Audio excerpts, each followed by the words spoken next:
বন্ধুরা, আজকে আমি তোমাদের সাথে একটি মাটনের রেসিপি শেয়ার করব। এর জন্য আমাদের প্রয়োজন একটু চর্বিযুক্ত মাটন। এবার জল ঝরানো টক দই আমি এখানে 3 থেকে 4 চামচের মতন দিয়ে দিয়েছি। আর দিয়েছি গোলমরিচের গুঁড়ো, ধনে গুঁড়ো, জিরে গুঁড়ো আর সামান্য একটু নুন।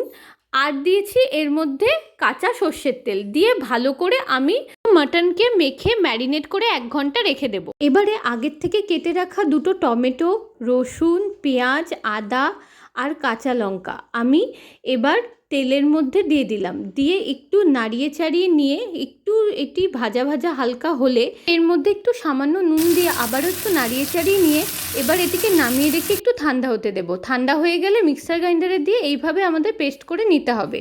কড়াইতে আমি দিয়ে দিলাম রিফাইন অয়েল। রিফাইন অয়েলের মধ্যে আমি দিয়ে দিচ্ছি 2টো লবঙ্গ, 2টো এলাচ আর দারচিনি আর 3টের মতন তেজপাতা দিয়ে এর মধ্যে আমি যে পেস্টটা বানিয়েছিলাম সেই পেস্টটা দিয়ে দিলাম।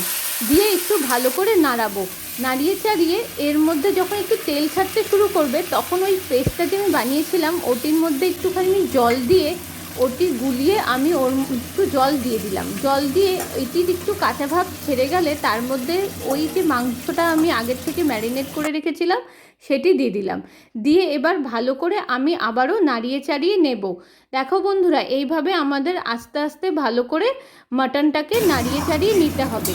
এবার যখন মাটনটা একটু কষে আসবে তার মধ্যে একটু সামান্য জল দিয়ে যখন পুরো জলটা একটু টেনে আসবে, মাটন হাফ ডান সেদ্ধ হওয়ার পরে আমি এটিকে দিয়ে দেব প্রেশার কুকারে।